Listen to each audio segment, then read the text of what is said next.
Good afternoon sir. अपन लिखा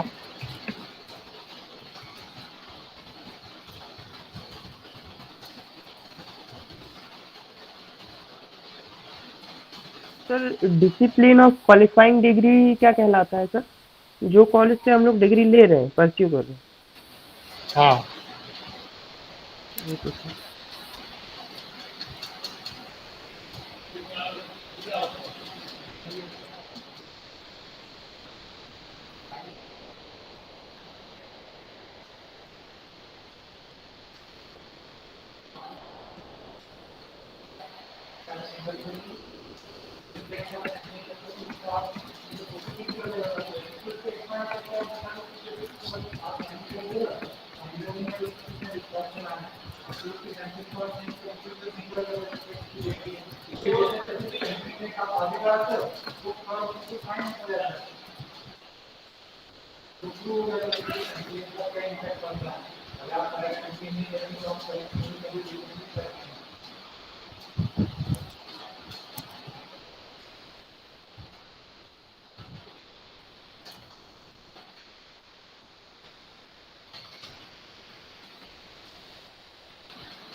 Okay, so let me start the class.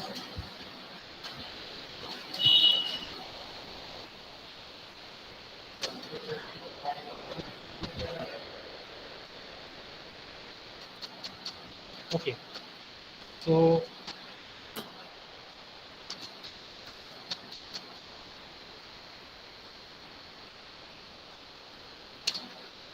what is the requirement for MPS circular law? If you see the okay, so the major requirement of this MPS circular law is symmetry of current distribution. Okay, am I audible? Yes sir. Okay, Yes, so sir. what is the fundamental requirement is the symmetry.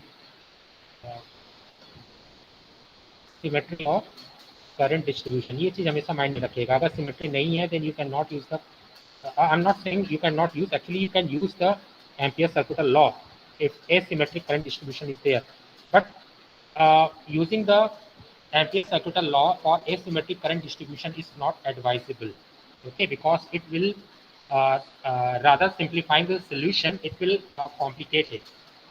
Okay, so अगर आपको ampere circular law लगाना है तो beneficial तभी है जब आपके पास कोई सिमेट्री हो करंट डिस्ट्रीब्यूशन की. So what is saying, it's saying that law applies to any, please keep in mind it is written as any current distribution, not symmetry but any current distribution.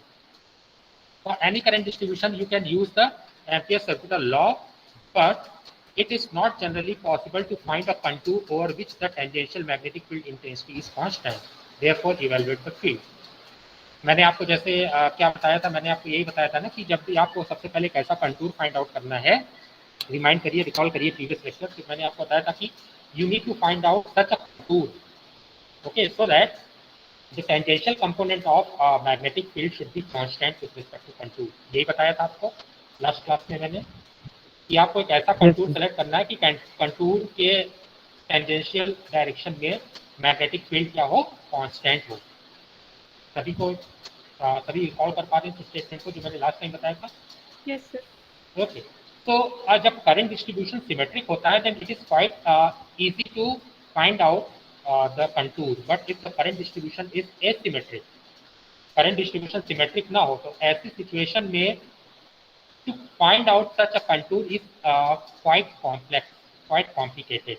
तो जब तक आपको contour नहीं मिल पाता है ऐसा, तब तक आप एम्पियर सर्कुलर लॉ में प्रोसीड नहीं कर सकते।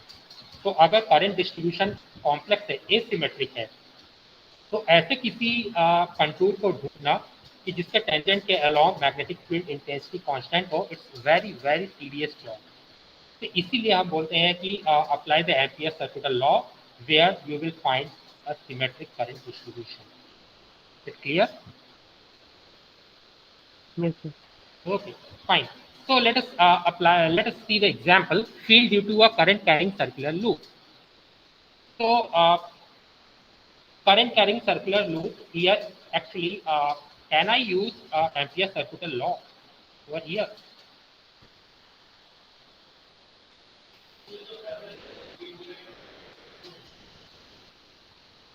Anyone? सर लगा सकते हैं।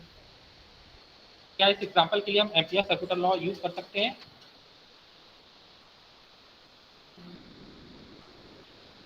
यस सर, लगा सकते हैं क्योंकि करंट तो टेंजेंशियली अगर देखा जाए तो टेंजेंशियल कंपोनेंट सर्कुलर है, तो उसका टेंजेंशियल कंपोनेंट तो सेम ही रहेगा। Okay, what I am okay, what you can recall from this example that the current is uniform. एक सर्कुलर लूप है जिसमें आई करंट फ्लो कर रही है, तो करंट तो यूनिफॉर्म ही हुई, यूनिफॉर्म डिस्ट्रीब्यूशन हुआ करंट का कि पूरे उसके रिंग से, जो सर्कुलर रिंग है उससे करंट आई फ्लो कर रही है। But what is the another what is the another criteria to find out such a contour, okay, along which the tangential component of magnetic field is constant.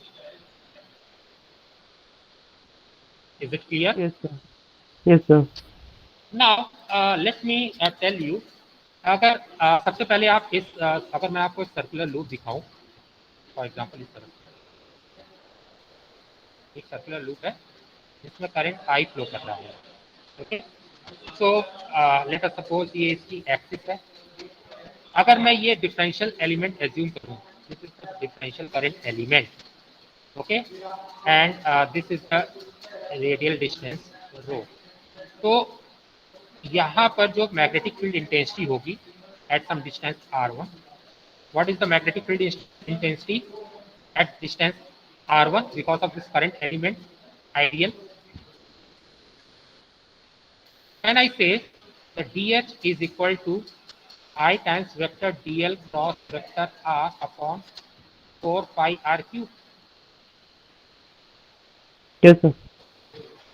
as per the Biot-Savart law. Can I say? Yes sir. एक बात बताओ बेटा, अगर मैं यहाँ पर calculate करूं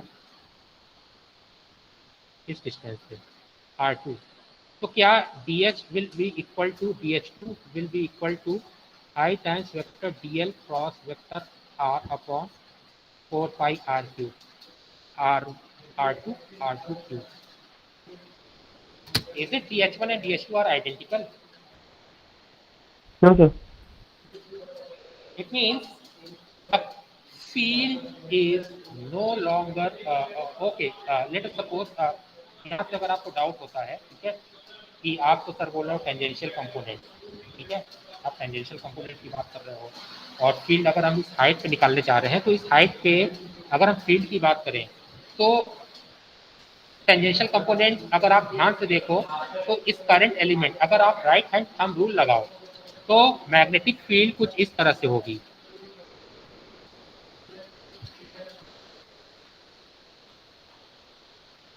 circulate करेगी इस वायर को।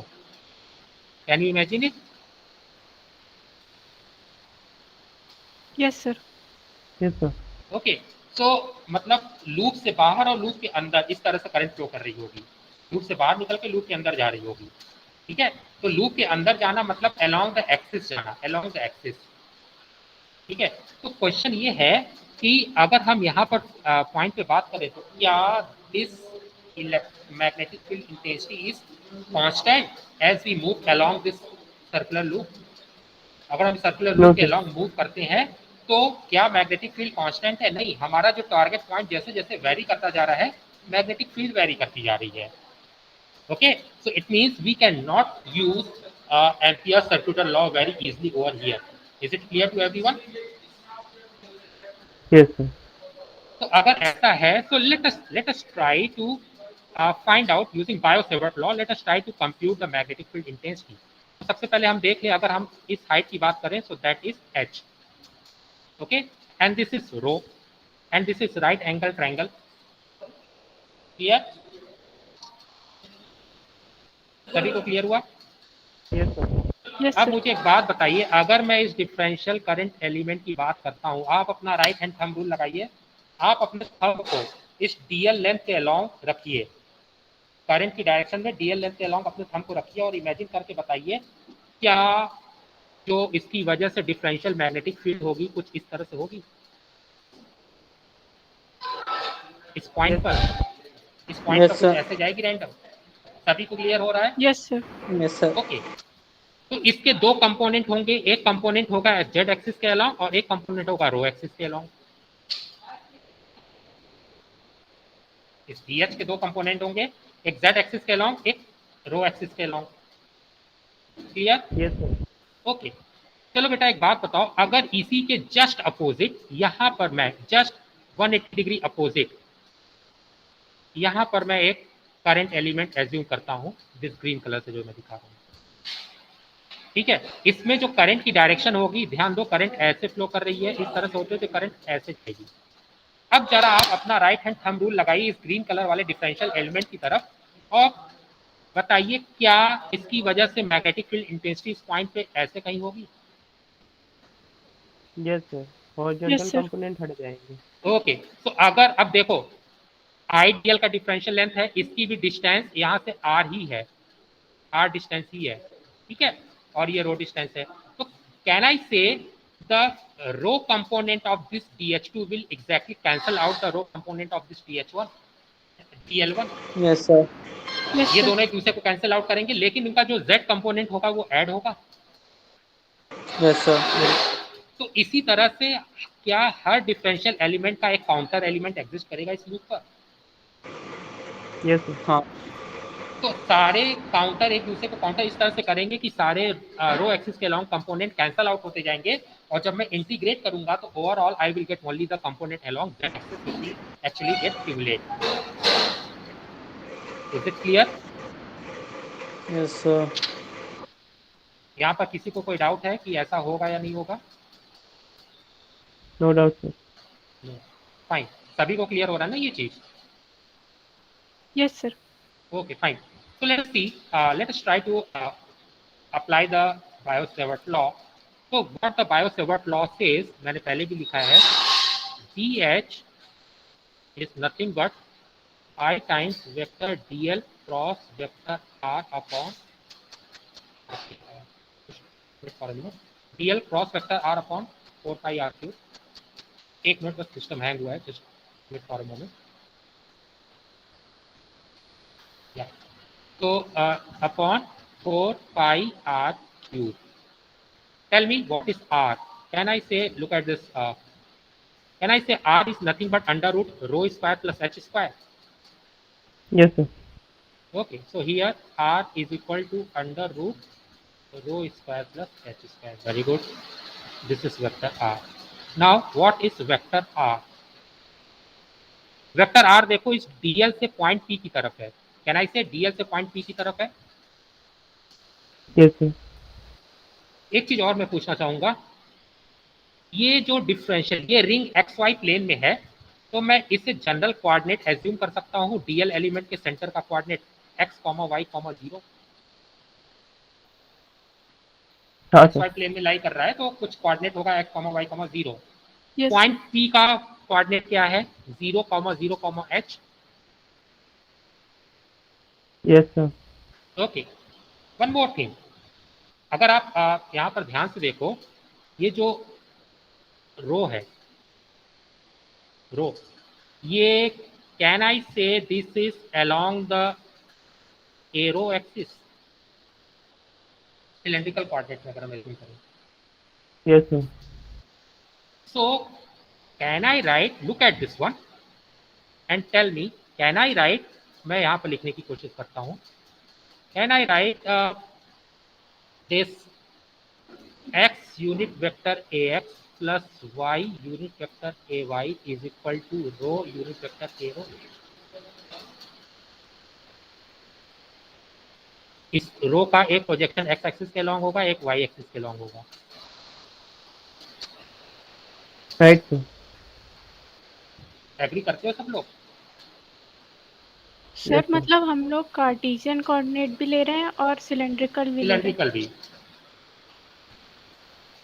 क्लियर है या मैं फिर से ये लिखकर बताऊं आपको ये चीज? सर बता दीजिए एक बार। ओके, चलो लुक एट दिस वन। इस एक्स वाई प्लेन में, ठीक है, this is a x, this is a y, this is a z. यहाँ पर कोई पॉइंट मैं लेता हूँ, ठीक है, इस ये पॉइंट एक्स वाई प्लेन में लाई कर रहा है, point a x y plane में लाई कर रहा है, so it's coordinate is x comma y comma 0। Is it clear? Yes sir. Okay, now vector OA, vector OA को अगर मैं देखूं तो can I write vector OA is nothing but x unit vector a x plus y unit vector a y. Yes sir. एक बात बताओ, अगर इसी रेडियस का मैं सिलेंडर ड्रॉ कर दूं तो can I say vector O is the radial vector around arrow axis? Yes sir. अगर मैं इतने ही क्रॉस सेक्शन का सिलेंडर ड्रॉ कर दूं तो can I say vector O is along arrow axis? Can I? Yes sir. अच्छा, तो उस सिचुएशन में ये जो लेंथ होगी, ध्यान दो, रेडियस जो होगी वो रो होगी। Yes sir. तो can I say vector O is in cylindrical coordinate system rho unit vector a rho? Yes sir. And what is rho? अगर आप रो को ध्यान से देखो तो रो क्या है? Under root of x square plus y square. या under root x square plus y square. Can I say both are nothing but the same? Yes sir. Clear? हाँ सर क्लियर है। Okay fine. So what is vector R? अब vector R अगर आप ध्यान से देखें तो वेक्टर आर ओरिएंटेड है initial point x comma y comma 0 से final point 0 comma 0 comma h। तो वेक्टर में हम क्या लिख सकते हैं? वेक्टर में हम इसको लिख सकते हैं final point, final x coordinate minus initial x coordinate unit vector a x, final y coordinate minus initial y coordinate unit vector a y, plus final z coordinate minus initial z coordinate unit vector a z. Can I right?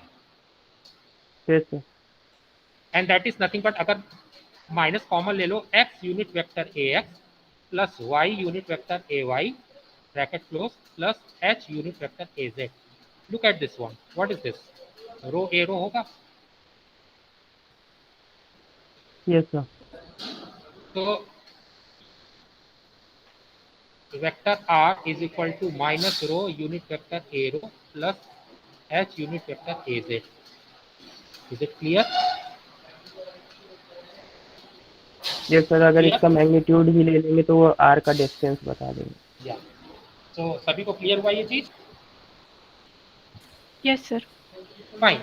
So now, what is my target? I know what is vector R. So next thing, I need to calculate this differential length dl. But before that, let me write what is vector dl. Look at this diagram. Can I say in cylindrical coordinate system, can I say this differential length dl is along vector a5? Can I say? Yes, sir. Yes, sir. So what should be the differential length? DL rho D phi a phi. अगर आप confuse हो तो आप Yes, H1 sir. H2 H3 वाला cross check कर लेना. ठीक है? Is it clear? Yes, sir. Clear. Yes, sir. Okay, fine. So DL is this one, rho d phi unit vector a phi, ये हो गया, and vector R is nothing but minus what was that, minus rho a rho minus rho unit vector a rho plus h unit vector a z. So vector DL cross vector R is what? It's rho d phi unit vector a phi with cross product minus rho a rho plus h a z. Okay, can I? Yes, sir. Anybody has any doubt? No, sir. Fine. Just wait for a minute.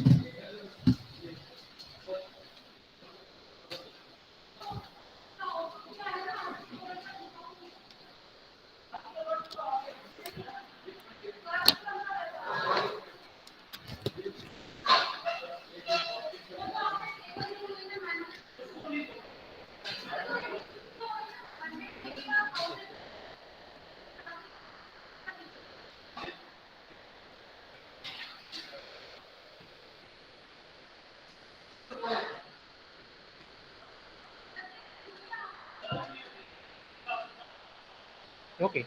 So now tell me what should be the result of this one. Quickly just tell me what is the result. Just calculate it. Sir cross product बता दो sir. हाँ, first product बताइए. रो एजे cap. Okay, what is the result of this? Just rho d phi minus rho. Rho What is AZ the cross product of a phi a rho minus AJ cap. minus az? So will it become unit vector az? Yes, sir. Okay. And what is the product of this phi z? Can I say it's rho? Can I? Yes, sir. So it means vector dl cross vector r is equal to rho square d phi vector az plus rho h unit vector a rho d phi. Will this term contribute to any magnetic field?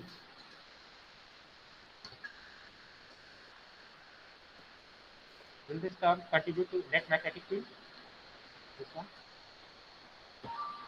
No, sir. No. So that means rho component will not contribute any magnetic field. Okay. So I can simply I can omit this term. Okay. Rather you can consider here and omit in the later stage.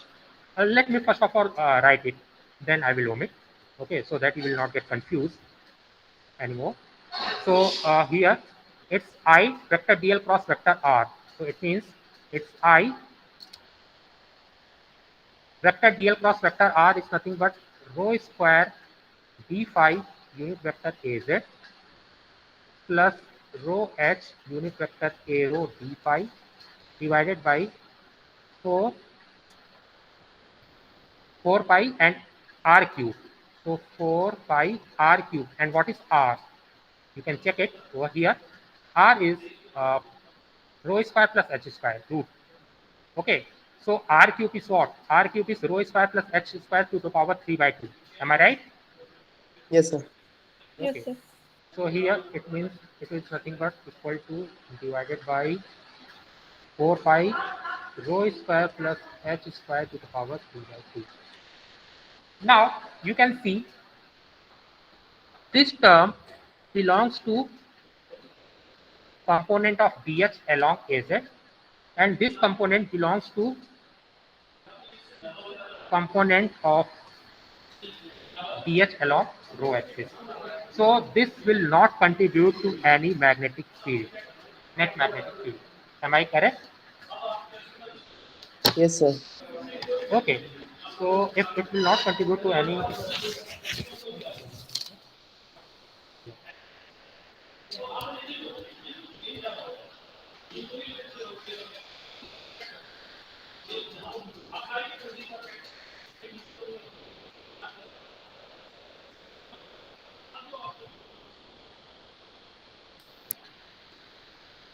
okay, so overall what I can write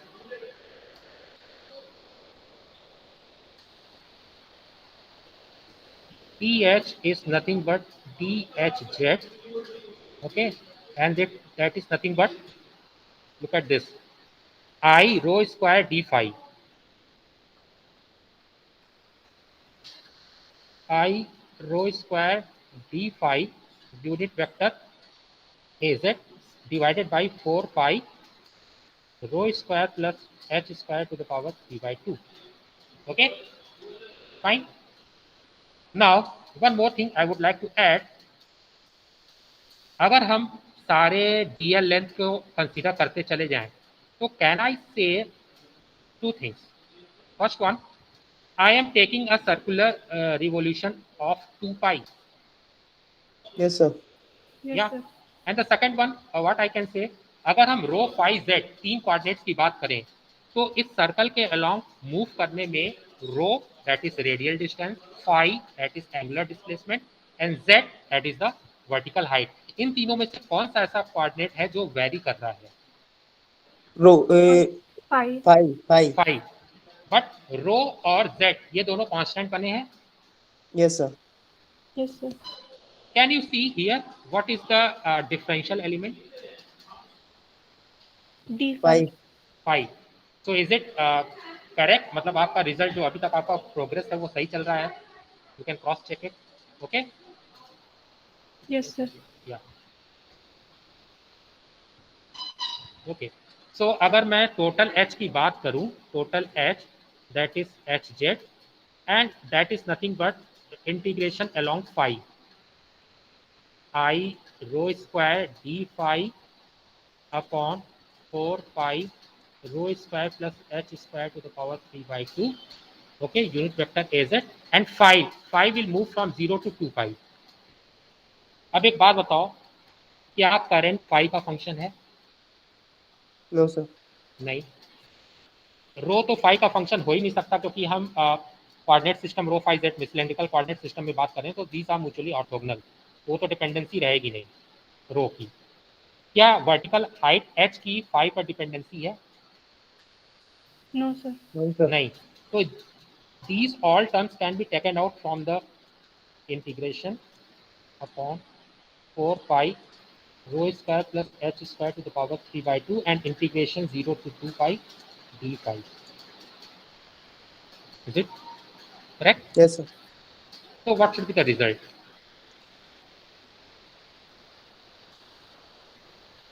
H is equal to I rho square unit vector Az upon 4 pi rho square plus h square to the power 3 by 2 और इसका integration क्या हो जाएगा? 2 pi. इसका integration अगर आप देखो तो 2 पाई आएगा. तो 2 पाई दैट विल गेट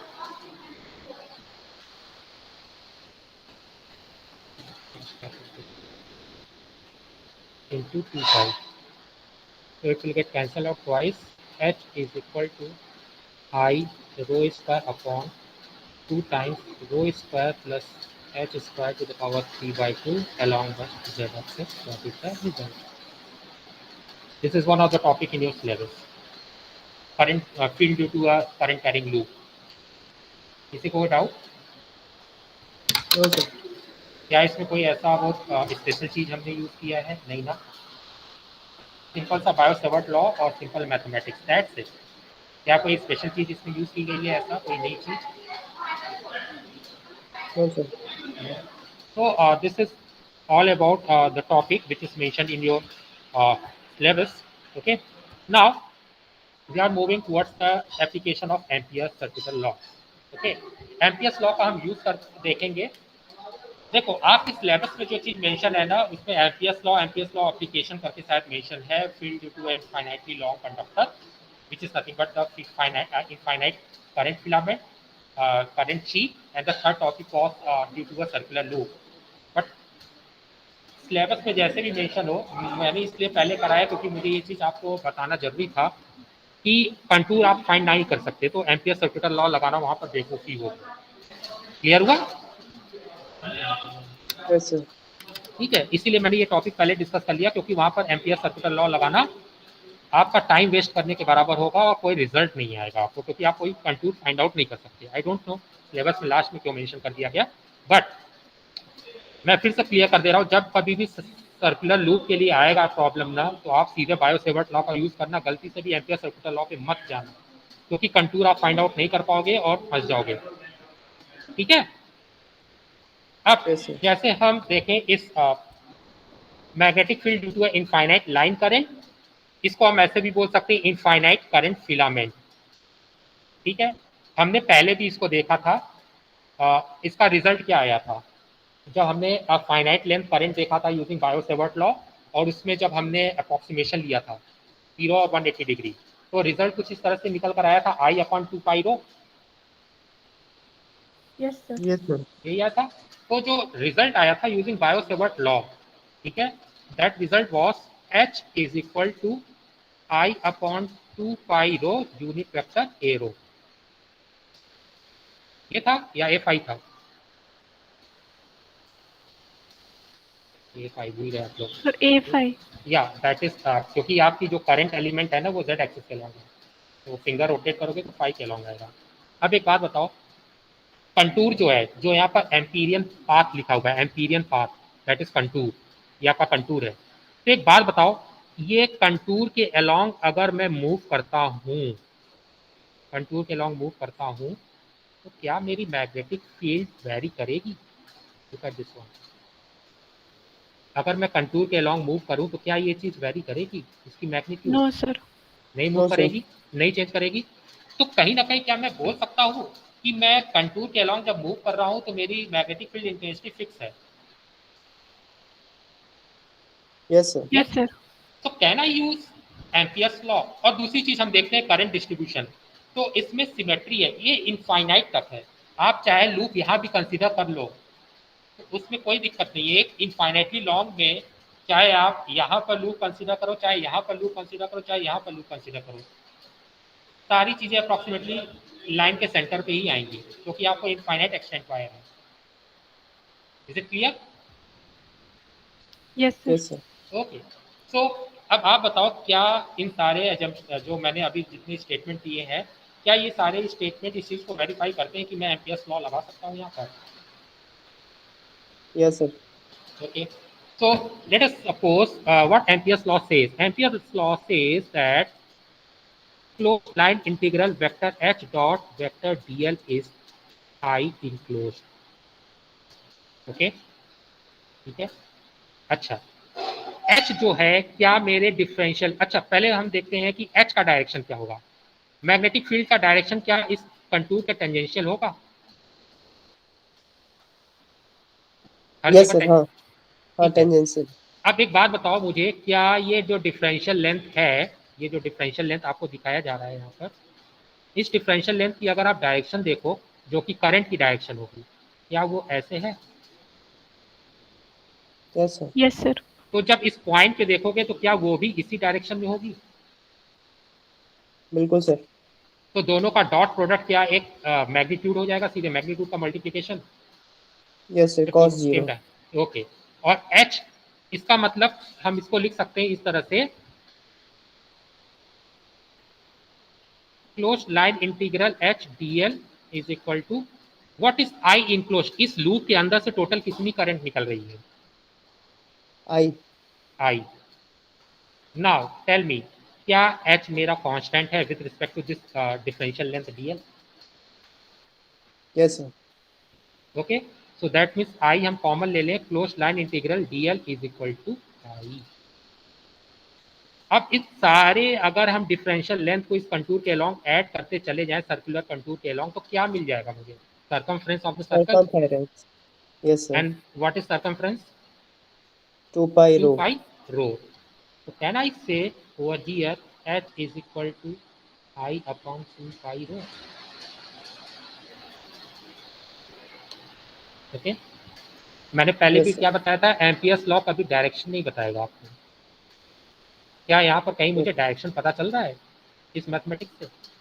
नहीं। अब Yes, उसके लिए मुझे क्या करना पड़ेगा, राइट हैंड थंब रूल लगाना पड़ेगा। तो जब मैं अपने थंब को इस इनफाइनाइट वायर में करंट के अलॉन्ग अलाइन करूंगा और फिंगर्स को रोटेट करूंगा, तो मुझे क्या समझ में आएगा कि डायरेक्शन क्या है, ये पाई। क्या दोनों रिजल्ट मैच करते हैं? yes, yes sir. Sir.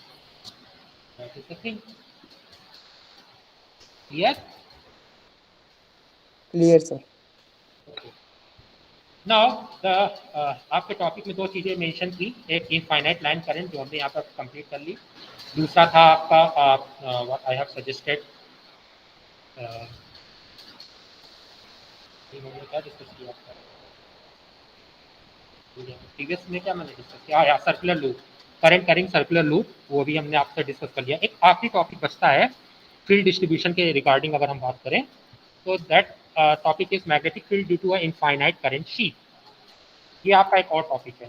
Specifically आपका टॉपिक सिलेबस में यही तीन चीजें मेंशन की गई है। ओके, तो इनफाइनाइट शीट ऑफ करंट, ऐसा समझ लो कि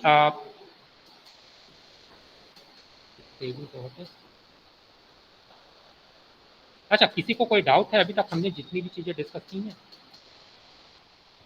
No, sir. फाइन। तो this is my what I can से, एक इनफाइनाइट शीट है। इनफाइनाइट शीट कहने का मतलब क्या हुआ? इनफाइनाइट शीट कहने का मतलब इस डायरेक्शन में भी ये इन्फिनिटी की तरफ है और इस डायरेक्शन में भी इन्फिनिटी की तरफ है। एक शीट है, दोनों डायरेक्शन में इन्फिनिटी, थिकनेस उसकी न के बराबर है, लेकिन बाकी दोनों एक्स वाई प्लेन में वो एक्स एक्सिस के अलॉन्ग और वाई एक्सिस दोनों के अलॉन्ग प्लस इन्फिनिटी से माइनस इन्फिनिटी की तरफ है।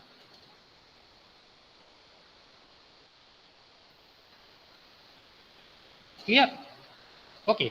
अब इसमें जो करंट डेंसिटी है, that current density is represented by, अगर आप यहाँ पर देखो करंट डेंसिटी को, तो that current density is given as this one, current density K is equal to K y, unit vector K y. Okay, that is current density K। अब K की unit क्या होगी? K की unit होगी ampere per metre, not metre square. कोई बता सकता है क्यों? तो कोई किसी क्रॉस सेक्शन से वो पास नहीं हो रही है, बेसिकली उस सीट के अक्रॉस चल रही है, मतलब उस सीट के लाइन के अलोंग चल रही है बेसिकली। मैंने क्या बताया, इसकी कोई थिकनेस नहीं है, इनफाइनाइटली थिन है। ठीक है, तो अब करंट ऐसे पास हो रही है, तो मुझे देखना है कि इस शीट के यूनिट लेंथ से कितनी करंट निकल रही है। समझ में आया? इसलिए मैं इसकी बात कर रहा हूँ करंट डेंसिटी के वाई एम्पियर पर मीटर, मतलब पर मीटर में से के वाई की करंट निकल रही है जो कि वाई एक्सिस के अलॉन्ग जा रही है। Is it clear? Yes sir. Yes sir. Okay. अब एक बात बताओ, अगर मैं इस चीज को देखूं, इसको मैं फिर से ड्रॉ करने जा रहा हूँ, ये जो स्क्वायर दिख रहा है आपको, इस स्क्वायर को मैं सेपरेटली ड्रॉ करूंगा यहाँ पर। Let me draw over here.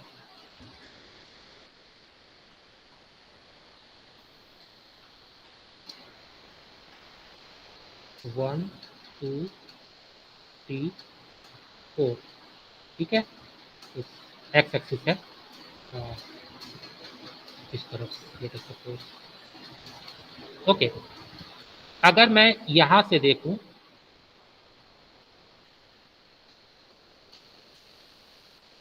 Can I से करंट मुझे बाहर आती हुई दिखेंगी? हाँ सर। और मेरे left side positive x axis होगी अगर मैं यस यहाँ से सर। देखूं। सो कहने का मतलब करंट मुझे बाहर आती हुई दिख रही है, लाइक दिस। ओके, मैंने पहले ही बताया ना, पॉइंट है मतलब बाहर, क्रॉस है मतलब बैक इनसाइड। ये लेंथ मेरी बी है। ओके, लेट अस सपोज ये लेंथ दिया है ए, कुछ बता रखा है, ठीक है फाइन। अब एक बात बताओ, अगर मैं राइट हैंड थंब रूल लगाऊं, ये इनफाइनाइटली लॉन्ग है शीट, इसको टारगेट करो, ये एज्यूम करो एक फाइनाइट करंट एलिमेंट है, पतला सा लंबा सा, उसके अलॉन्ग अपना थंब रखो और बताओ मैग्नेटिक फील्ड कैसे एग्जिस्ट करेगी। Anti clockwise. हाँ, anti clockwise. Anti clockwise, okay. मतलब यहाँ पर अगर मैं ड्रॉ करूँ, यहाँ पर ठीक है ऐसे एग्जिस्ट करेगी और यहाँ पर ऐसे एग्जिस्ट करेगी, कैन आई से यस सर। Magnetic field.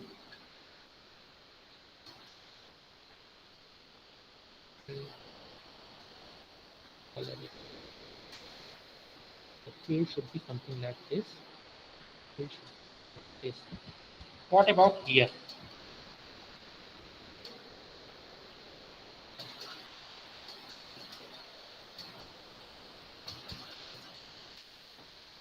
अगर आप ध्यान से देखो तो आप यही कह रहे हो कि शीट के ऊपर करंट ऐसे एग्जिस्ट करेगी, शीट के नीचे करंट ऐसे एग्जिस्ट करेगी। इस पॉइंट पे भी अगर आप ध्यान से देखोगे तो शीट के ऊपर करंट ऐसे, शीट के नीचे करंट ऐसे। क्लियर है? Yes sir. किसी को सर कोई डाउट? मैग्नेटिक फील्ड ना? Sir magnetic magnetic. फील्ड, या मैग्नेटिक फील्ड।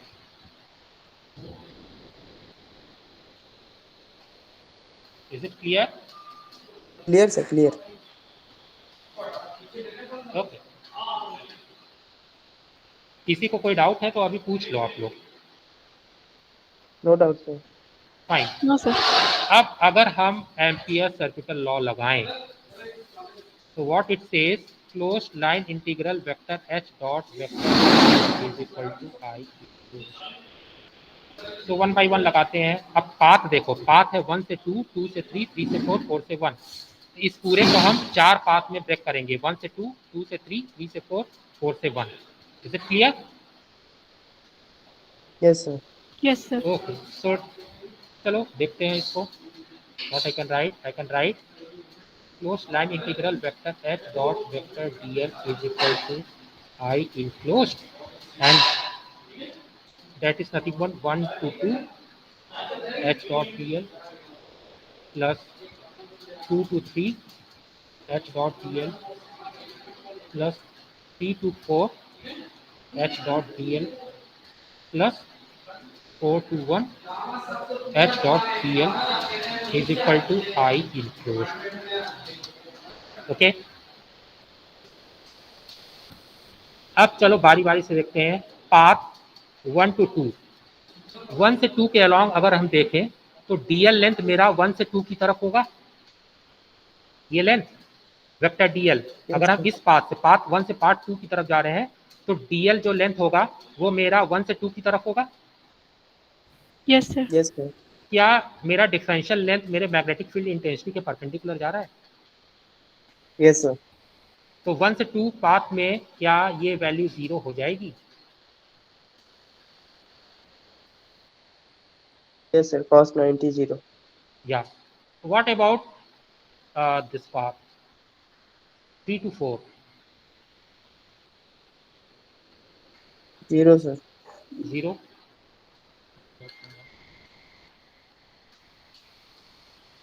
अगर हम इस पाथ को देखें, यहाँ पर मेरा जो डिफरेंशियल लेंथ है वो 3 से 4 की तरफ है, 3 to 4 की तरफ।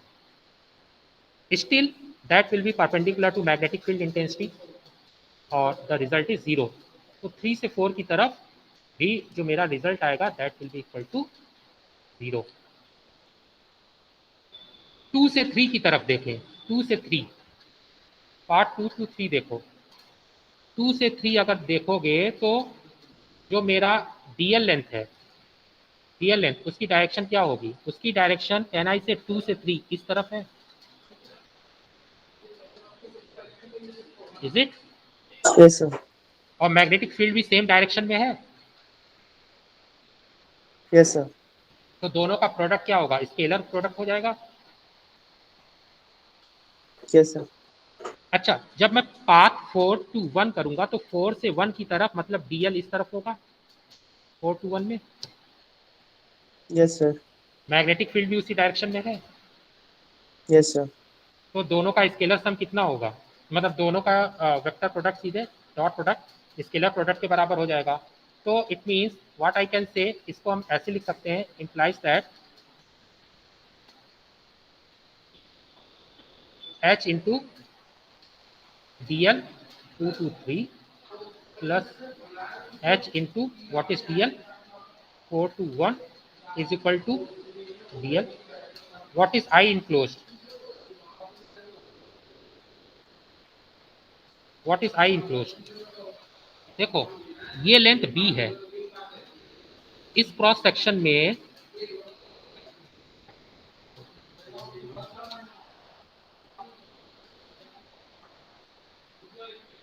Okay what I am saying, यहां से देखोगे पर यूनिट लेंथ जो करंट है वो ky है, तो इसके अलोंग एक्स एक्सिस के अलोंग कितनी लेंथ है, टोटल b लेंथ है कंटूर की, यस सर। तो टोटल करंट कितनी होगी, ky इंटू बी होगी। Yes sir. सभी को क्लियर हो रहा है या नहीं? Yes sir. ओके तो it means the current is equal to ky into B. अब जरा 2 से 3 अगर हम डिफरेंशियल लेंथ का सम करें, 2 से 3 डिफरेंशियल लेंथ का सम करेंगे तो that is equal to B, 4 to 1 differential length का सम करेंगे that is equal to B. Clear? Yes sir. Yes Okay, sir. so it means what I can write? I can write h into b plus h into b is equal to ky into b. That means h is equal to ky by 2. Clear?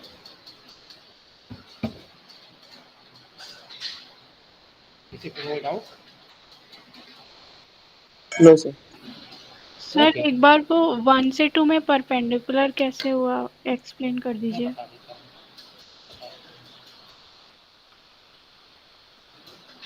1 से 2 में ना, देखो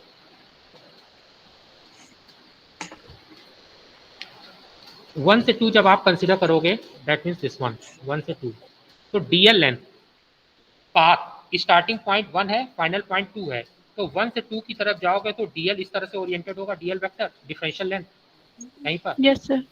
ठीक है, अगर आप magnetic field intensity की बात करो तो ये एक शीट है, शीट के ऊपर आप कितना भी हाइट ले लो, शीट है, जैसे ये शीट है इनफाइनाइट शीट, चाहे यहाँ पर बात करोगे तो मैग्नेटिक फील्ड है ऐसे रहेगी, यहाँ पर बात करोगे तो भी मैग्नेटिक फील्ड इंटेंसिटी ऐसी ही रहेगी। राइट हैंड थंब रूल लगाओ, जितना ऊपर आपका टारगेट पॉइंट होगा उस पर ऐसे हमेशा ऊपर मिलती चली जाएगी। Is it clear? अगर आपका टारगेट पॉइंट शीट के जस्ट ऊपर है, राइट हैंड थंब रूल लगाओगे, मैग्नेटिक फील्ड इंटेंसिटी यहाँ पर मिलेगी ऐसे। टारगेट पॉइंट अगर आपका यहाँ कहीं है, तो जब इस करंट के लिए राइट हैंड थंब रूल लगाओगे पॉइंट बी पे, तो करंट फील्ड इस तरफ आएगी। टारगेट पॉइंट सी हुआ, फिर से इस करंट डिस्ट्रीब्यूशन के लिए जैसे ही आप राइट हैंड थंब रूल लगाओगे तो आपका जो मैग्नेटिक फील्ड इंटेंसिटी इस तरह से है। Is it clear? Yes sir. तो इसका मतलब एक बात बताओ, मैग्नेटिक फील्ड इंटेंसिटी क्या शीट के पैरेलल चल रही है? शीट एक्स वाई प्लेन में है तो क्या इस तरह से चल रही है? अगर हम ऊपर साइड देखें और जब टारगेट पॉइंट नीचे होगा तो फील्ड इस तरह से जा रही होगी। तो sheet yes x sir. Y plane में है, शीट यहाँ पर है, शीट के ऊपर इस तरह से जा रही है, शीट के नीचे इस तरह से जा रही है, तो क्या ये डीएल लेंथ के परपेंडिकुलर हो रही है फील्ड? यस सर, आ गया। Okay fine. Now what is the direction? Magnetic field की डायरेक्शन क्या है? अगर आप z is equal to Z greater than 0 के लिए बात करोगे तो फील्ड की डायरेक्शन किस तरफ है? Anyone? Sir right to left. Left towards left. मुझे एक्स वाई जेड कोऑर्डिनेट के टर्म्स बताओ, अगर मेरी करंट y की तरफ फ्लो कर रही है तो z ग्रेटर देन 0 के लिए क्या वो पॉजिटिव x के लॉन्ग होगी, यस सर। और z लेस देन 0 के लिए क्या वो नेगेटिव x के लॉन्ग होगी?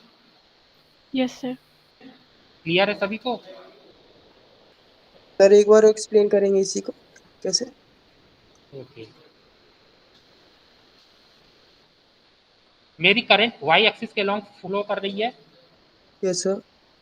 तो जब मैं राइट हैंड थंब रूल लगाऊंगा, अपने थंब को करंट की डायरेक्शन में रखूंगा, तो पॉजिटिव जेड एक्सिस के अलॉन्ग क्या मेरे फिंगर्स पॉजिटिव एक्स की हाँ तरफ सर, क्लियर और sir, Z clear. Less than 0 के लिए नेगेटिव एक्स की तरफ जाएंगे? यस सर, क्लियर हो गया। What ever is the direction, magnitude हमेशा के वाई बाई 2 रहेगा। Is it correct? Yes sir.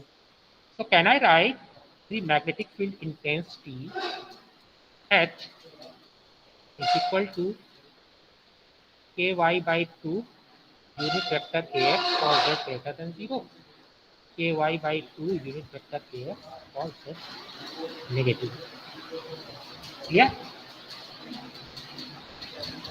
So yes that sir. is the magnetic field intensity due to a infinite sheet current. Clear हुआ? Yes sir. So with this we have completed the topic. Now the only topics remaining is magnetic material. Okay. So before going to discuss the magnetic material, कुछ चीज़ें मैं थोड़ा सा in depth discuss करने की कोशिश करूँगा। ठीक है, तो मैग्नेटिक मटेरियल में मैं आपको बता दे रहा हूँ कि मैं आपको काया, पैरा, फेरो, एंटी फेरो, फेरी मैग्नेटिक, ये 5 मटेरियल टाइप्स बताऊँगा। थोड़ा सा ज़्यादा डिटेल में नहीं, इनको थोड़ा सा बताऊँगा। कोशिश करूँगा आपको एक्सचेंज इंट्रैक्शन एनर्जी जो होती है, ठीक है, इंट्रैक्शन जो होता है एक्सचेंज, सो एनर्जी का कैसे एक्सचेंजिंग चलता है उसके बेसिस पे बताने की कोशिश करूंगा। अगर थोड़ा बहुत डिफिकल्टी लगती है तो I will omit that section, क्योंकि आपके point of view say that is enough. आपके सीनियर्स को मैंने बताया था, बट आई डोंट थिंक कि आप पॉजिटिव रिस्पॉन्स मिला था। So what I am saying, I will discuss the magnetic material 5 times, all the 5 classification of magnetic material, and that will complete the unit number 2 as your syllabus point of view. Clear? And then we'll yes try sir. to discuss some numerical problems. But numerical problems या तो basic आपके Ampere's law से complete हो जाएंगे, या hardly Biot-Savart law लगाने की जरूरत पड़ेगी। Apart from these two there is no such numerical in this unit. Clear हो गया? या तो वो बायो-सेवर्ट लॉ से इजीली हो जाएगा, और या फिर आपका एम्पियर सर्कुलर लॉ से। और आपका यूनिट 2 तो एकदम ज़्यादा ही स्पेसिफिक हो रखा है, so I don't think there is any variation, कोई डेविएशन हो भी पाएगा न्यूमेरिकल में। ज़्यादा ज़्यादा न्यूमेरिकल इन 3 के बेसिस पे कुछ आ जाएंगे, तो आप चाहे फॉर्मूला सीधे लगाओ, मार्क्स ज़्यादा है तो डेरिवेशन के बेसिस पे न्यूमेरिकल वैल्यू रखते हुए सॉल्व करो। That's it. Okay, so let me give the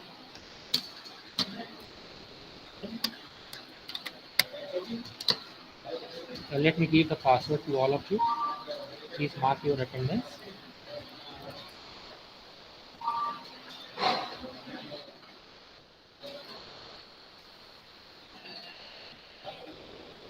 attendance मिल गया सभी को पासवर्ड? यस मैंने सर। चैट बॉक्स में पासवर्ड डाल दिया, आप सभी लोग अपना अटेंडेंस मार्क कर लीजिए। Now you all may leave. Sir एक डाउट था, थोड़ा हाँ, बोलो। अटेंडेंस लगा लो तो पूछता हूँ 2 मिनट। ओके।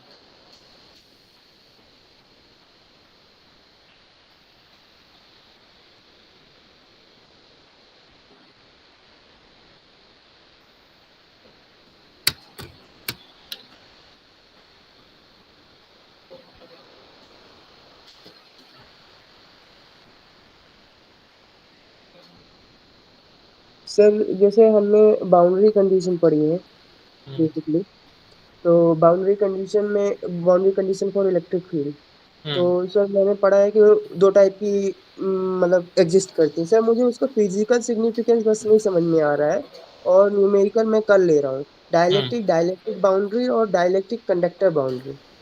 तो सर जो डाइलेक्ट्रिक बाउंड्री है, मतलब उसका कहने का क्या मतलब है बाउंड्री कंडीशन, मतलब कि एक इलेक्ट्रिक फील्ड एक बाउंड्री से दूसरी बाउंड्री पे जा रहा है, तो उससे क्या चेंजेस आ रहे हैं वो फाइंड करना। एक्चुअली जैसा ऐसा समझ लो कि मान लो आप जैसे मान लो आप सबमरीन के थ्रू अंदर गए समुद्र में, for example sea, yes sir. ठीक है, समुद्र में अंदर गए, वहाँ सबमरीन में आपने मान लो कम्युनिकेशन के लिए सिग्नल में इलेक्ट्रोमैग्नेटिक वेव भेजी।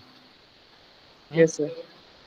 तो एक बात बताओ, जब समुद्र के सरफेस पे, अगर हम मान के चलें कि समुद्र का सरफेस लगभग स्मूथ ही है, अगर हम आइडियल कंडीशन मान लें स्मूथ यस है, सर। मतलब कोई वेरिएशन नहीं हो रहा है, क्योंकि वो चीज़ें ज़्यादा फिर अलग से आ जाएंगी। स्मूथ सरफेस है, तो जैसे इलेक्ट्रोमैग्नेटिक वेव एनकाउंटर करेगी तो क्या मैं वो बोलूँ कि ये जो ऊपरी तल है, जो समुद्र का तल है, क्या उसके जस्ट नीचे समुद्र का पानी है, उसके ऊपर हवा है?